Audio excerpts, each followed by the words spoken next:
Hi, welcome back. So let's continue Anupam. जैसा कि तुमने बताया कि 12 लाख तक अब कोई टैक्स नहीं लगेगा। तो हमारे पास एक सवाल आया था, हमारे एक क्लाइंट का, कि उनकी इनकम 15 लाख रुपए है। सो ही वाज आस्किंग कि अब क्या सिर्फ 3 लाख रुपए पे ही टैक्स लगेगा उनका? नहीं, ऐसा नहीं है। ये धारणा गलत है। 12 लाख तक का, अगर किसी का इनकम 12 लाख से कम है, सो उसको एग्जेम्प्ट किया गया। बट अगर 12 लाख से ज़्यादा है, सो एक स्लैब दिया गया, उस स्लैब के अनुযাयी टैक्स लगेगा। सो अगर उसकी इनकम सोचिए 15 लाख है, तो 0 to 4 is 0, hmm. 4 to 8 is 5%, 5 to 12, 4 to 8 is 5%, 8 to 12 is 10%, 10, 12 to 16 is 15%। सो उस स्लैब में उनका इंक्रीमेंटल टैक्स लगेगा। We follow progressive rate, so it is not a exception. It will follow the its own slab system. अच्छा, understood। अच्छा, आपने मुझे बताया था कि एलआरएस स्कीम। सो ये एलआरएस क्या है, क्या आप बताएंगे? एलआरएस एक फैसिलिटी है रिजर्व बैंक ऑफ इंडिया द्वारा, that allows individuals to remit funds abroad. Hmm. It is applicable only for resident individuals, and they can remit up to USD $250,000 for various purposes like education, medical, tourism, even for investing in stocks and bonds and properties outside India. And उस reason से to cap that and to discourage it, ये scheme TCS लाया गया था। इसका भी limit बढ़ा के जो 7 लाख की लिमिट थी, अब उसको 10 लाख कर दिया गया।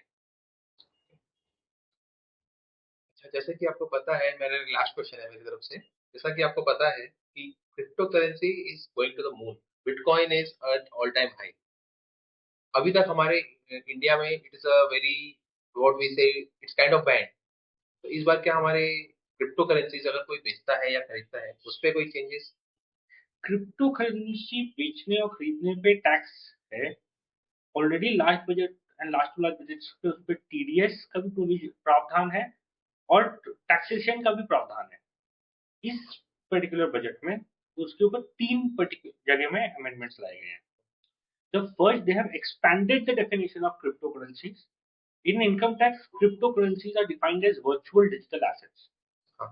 So they have introduced subsection D, which defines crypto assets being a digital representation of value that relies on cryptography, secured distributed ledger, or similar technology to validate such secure transactions, whether or not such assets are included in the previous versions definitions. So इधर इन्होंने बोला है कि अगर कोई technology या कोई currency is deriving it's value through blockchain and distributed laser technology, उसको भी उन्होंने फॉर अबंडेंट क्लैरिटी इस डेफिनेशन का पार्ट ले लिया।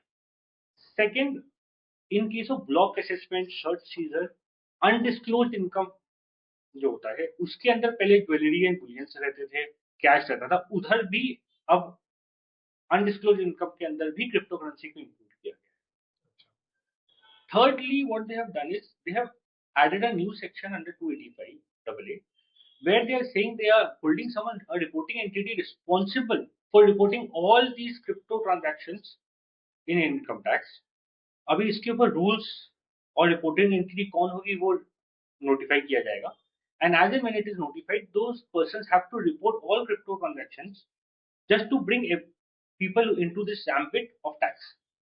इसकी ये एम्बिट में आने के बाद इसके ऊपर ऑलरेडी टैक्स रेट्स डिफाइंड है, फ्लैट 30% के ऊपर टैक्स होगा, हाँ, विदाउट सेट ऑफ। एंड इसके ऊपर टीडीएस के प्रोविजन है, which is also applicable to all blockchain exchanges.